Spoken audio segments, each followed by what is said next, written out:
no nosso sofá para a gente conversar com o Maurício Marques, é esse o sobrenome, né? Isso mesmo, urologista. Ele está aqui, então. Primeiro, muito obrigado, viu? Obrigado a você. Por ter aceito o convite para falar desse assunto que ainda está sendo estudado, analisado. É o Risug, é assim que falei, né? Isso, o nome. O Risug, isso. Ele é um gel e ele vai ser ali, aparentemente, então, ele vai obstruir a passagem ali do... Explica pra gente um pouquinho como funciona. Esse Risug, o Risug, né? Fazendo uma tradução para o português, seria uma inibição reversível do esperma, né? Então, ele é aplicado de forma com anestesia local, né, na região escrotal.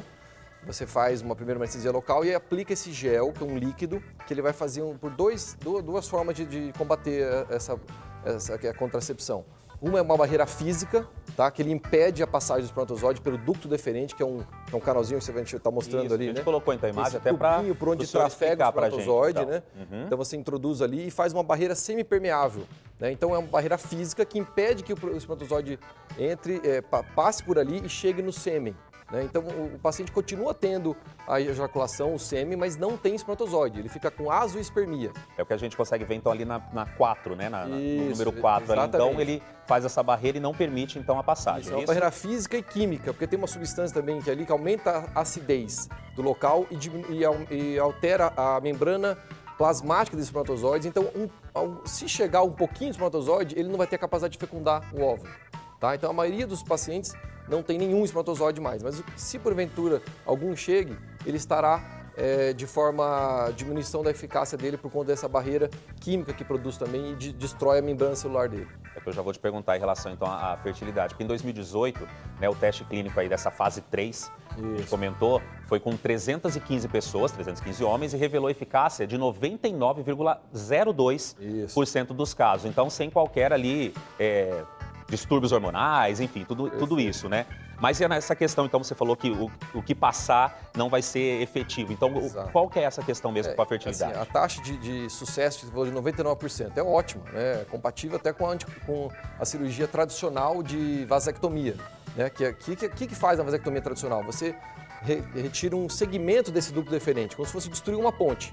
O que o Risug faz é entupir o cano, né? Então, e por isso que ele é reversível. Depois de 30 dias que você faz a aplicação do Risug, ele já começa a ter efeito. E se você quiser revertê-lo, você aplica uma substância à base de uma substância alcalina, tá? Que você consegue reverter essa substância. Depois de 2 meses, você volta a ter o espermatozoide presente no sêmen. Então, essas são as diferenças entre a vasectomia tradicional e o Risug. Que seria muito interessante, né? Para o planejamento familiar, né? Veja a Índia, onde está sendo usado isso. A Índia tem mais de 1 bilhão de habitantes. Então é um problema de saúde pública muito grande. Então eles estão atrás dessas questões e esse é um método interessante. Ainda não está no Brasil, vai começar a agir provavelmente até esse ano, começar em grande escala, em massa na Índia e depois deve vir para o Brasil também. Mas o efeito, ele é assim que é aplicado, tem um tempo? O efeito, exatamente, o efeito demora 30 dias geralmente. Tá? Não é imediato, né? Até que criar essa barreira física que impeça a passagem do espermatozoide pelo ducto deferente, pode demorar de 30 a 40, 50 dias, geralmente 30 dias, né? E geralmente ele tem um tempo de ação de 10 anos, né? Então, um homem que com 20 anos quer fazer isso, 30 anos ele provavelmente vai começar a diminuir a produção, essa substância começa a ser reabsorvida pelo organismo, ele volta a ser um homem fértil novamente depois de 10 anos. Agora, se ele quiser engravidar com 25 anos, por exemplo, ele pode fazer essa aplicação dessa substância alcalina, né? E você reverte depois de 2 meses o tratamento. Gente, se vocês quiserem participar desse assunto, é claro, né? Tá liberado para mandar perguntas, para falar com a gente aqui. Tem o nosso WhatsApp, então, aberto para vocês, 3027-9623, viu? A sua opinião, enfim, a sua situação que está acontecendo com você, sua dúvida, é muito importante aqui para gente. E é um tempo muito grande, né? Continuando aqui, é um tempo muito grande de estudo, isso tem décadas que está sendo aí. É justamente porque, assim, o anticoncepcional, por exemplo, né, das mulheres, provoca questões hormonais e tudo mais que a gente sabe. Talvez esse estudo prolongado é justamente para que não tenha esse desequilíbrio com o homem, é isso? Ô, Vitor, é assim, ó, desde 1960 começaram os estudos com anticoncepcionais em mulheres e homens. Paralelo ali. Paralelo. Só que o dos homens não avançou. As mulheres avançou muito, porque geralmente são substâncias pílulas, né? Você tem substâncias de estrógenos e progesterona em baixas doses que inibem a taxa de fertilidade da mulher, tá? Então esse é o anticoncepcional feminino. Já o masculino, geralmente, já foi feito estudos com hormônios também, só que ele tem mais efeitos colaterais. Geralmente é usada a testosterona, injetável em gel, junto com progesterona. tá? Então, são estudos de mais de 30, 40 anos para ver a eficácia e segurança. Então, mostrou que para os homens, os efeitos colaterais ainda são muito grandes para anticoncepcionais hormonais, por isso que ainda não tem no mercado. Então, este anticoncepcional masculino, que é a base de bloqueio e não de hormônio, seria talvez mais interessante, que talvez seja mais promissor para o homem. Tá? A gente sabe que testosterona em excesso provoca vários efeitos colaterais. Acne, alteração de humor, agressividade, vários efeitos que podem não ser interessantes e por isso a indústria farmacêutica não achou interessante também levar isso à frente. Né? Você falou sobre a reversão, que é uma solução, né? Até simples, vamos dizer assim, mas, por exemplo, vou usar essa palavra, ele teria como se fosse um prazo de validade de 10 anos, é isso? Mas, exatamente, o que mostrou nesses estudos aí de longo prazo, de décadas, né? Que realmente ele tem esse prazo de validade de 10 anos. Né? Essa substância aqui é um polímero, né? Que fica ali, que ele dura esse período, e com o bicarbonato de sódio, que é uma substância alcalina, você consegue reduzir, absorver e liberar essa passagem do espermatozoide. Esses estudos, assim, tem questão de, por exemplo, sintomas ali após a aplicação, já tem, ou até uma contraindicação, já alguma coisa assim? Ele é bem seguro. Alguns sintomas que são referidos é um pouco de dor, irritação e edema, inchaço no local. Isso depois regride, depois de 2, 3 semanas. Mais ou menos equivalente a alguma cirurgia de vasectomia. Né, que você faz também com anestesia local, é um procedimento simples a vasectomia, só que ele geralmente é definitivo. Você até pode fazer uma reversão da vasectomia, né, mas um procedimento que demora de 20 a 30 minutos para ser executado, para reverter, é muito específico, muito delicado, com microscópio, demora de 3 a 4 horas. E pode não ter sucesso. Na maioria das vezes tem sucesso, mas pode não ter. Então, quem vai fazer a vasectomia tem que partir do princípio que é algo irreversível. Ele pode ser reversível? Pode, mas não é garantido que isso aconteça. Bom, a gente pede pergunta, a pergunta aparece, viu? Perfeito. Então vamos lá falar então com você aí que está assistindo a gente, ó. O uso desse anticoncepcional pode causar impotência sexual? Maria de Oliveira de Sarandi está perguntando. Essa pergunta é excelente, porque realmente não tem nada a ver.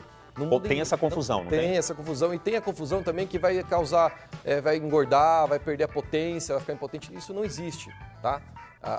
O ducto deferente é simplesmente o local onde passa o espermatozoide. A potência do homem está próximo à próstata, em um local bem distante dali. Então, esse feixe neurovascular que leva a potência do homem não está ali. Então, não tem nenhuma relação com isso, nem com engordar, nem com ficar com impotência, nada. Esse procedimento, né, essa aplicação, então, desse gel, você tem que internar, tem que estar no hospital, é uma clínica que faz, como que é? Olha, na maioria das vezes é feito somente com anestesia local. Alguns pacientes que têm medo de agulha, não querem ver nada, pode ser feito num ambiente hospitalar com uma anestesia, né, endovenosa, o paciente dorme, como se fosse uma endoscopia, alguma coisa assim, mas é alto no mesmo dia, no mesmo momento, né? Mas a possibilidade de ser feito com sedação endovenosa ou somente com anestesia local. Geralmente, como você disse, ali os sintomas, enfim, o que sente é mais uma dor na região mesmo, Isso, não tem... uma dor na região. Lembrando que uma dor na região, às vezes eventualmente raro, mas pode acontecer uma infecção da ferida operatória, trato com antibiótico, mas geralmente é mais uma dor, uma secreção clara e alina, né? Isso, geralmente em 1 semana, 2 semanas já está bem cicatrizado. E a gente tem que lembrar que a vasectomia também geralmente não é reversível, né? E ela também existe uma taxa de recanalização espontânea. A própria natureza às vezes quer voltar a ligar de 1 para até 5 mil casos de vasectomia. Então não é aquele homem que fez a vasectomia que ele precisa repetir depois de uns 3 meses, depois de anualmente, durante 5 anos, por precaução, para avaliar se realmente tem ou não espermatozoide no sêmen dele. Muito bom, temos mais uma pergunta aqui que chegou pra gente, então, vamos ver, olha lá. Se o homem aderir a esse método, a mulher pode deixar de tomar pílula ou melhor continuar tomando? É a Neide da Silva de Marialva. Olha, Neide, então, se realmente chegar no Brasil esse método, que eu acredito que vai chegar, teoricamente a mulher não precisa mais tomar. Né? É uma liberdade para a mulher. Na verdade, isso é interessante porque você começa a colocar o homem mais próximo da mulher nessa questão de planejamento familiar. E não deixar tudo a cargo da mulher como acontece, né? Então, nesse caso, se o homem fizer e constatar que ele está com azoospermia e ausência de espermatozoide, a mulher não precisa mais tomar anticoncepcional. Muito bem, a gente tem mais uma pergunta que tem a ver com o que a gente estava conversando agora aqui. Certo. Não é sobre esse anticoncepcional, enfim, mas tem a ver aí sobre vasectomia. Vamos lá, tem mais uma pergunta, não tem? Olha lá, essa é bem objetiva. Isso. Se a vasectomia é 100% eficaz, Odair de Souza de Sarandi. Perfeito, a gente comentou já. Então, a vasectomia não é 100% eficaz. Existe uma taxa de recanalização espontânea de 1 para 3 mil até 5 mil casos realizados. Então, ela pode realmente, o organismo querer reconduzir esses 2 ductos que foram abertos, né, separados, ele pode voltar a formar. Mas isso acontece em menos de 1%. né? Então, por isso que é importante ser feito o espermograma para confirmar que está estéril, né, após 3 meses do procedimento e, por precaução, repetir o espermograma anualmente durante 5 anos, por exemplo, é algo seguro para ser feito. A gente falou sobre esse anticoncepcional, sobre vasectomia, mas também a gente tem que lembrar aqui do preservativo, né? Sim. Da camisinha, que enfim... deixar para o senhor falar, porque tem ainda um certo tabu, alguma coisa nesse sentido, mas... Isso, vamos lá. O método anticoncepcional de barreira, que é a camisinha, ele é excelente também. Ele é muito bom e ele inibe também algo que nenhum outro faz, que são as DSTs, ou as ISSTs, as infecções sexualmente transmissíveis. Então, o preservativo de barreira, a camisinha, ele tem esse benefício de também impedir a progressão das DSTs, mas também existe falha, né? Eventualmente, quando for mal introduzida ou, né, numa relação, você pode estourar e também tem risco de gravidez. Mas é um bom método, é prático, né?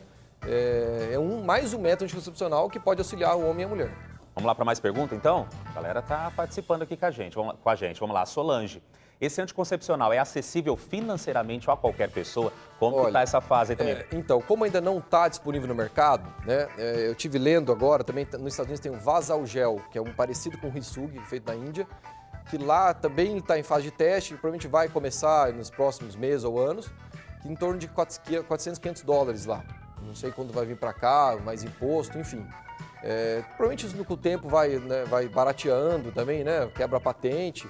Então, mas a gente não sabe falar em valores. Mas o que eu li na internet é algo em torno de 400 dólares lá nos Estados Unidos. É o que de cara assim não vai ser tão acessível. Exatamente, mas como provavelmente vai ser disseminado em massa, esse preço vai cair, né?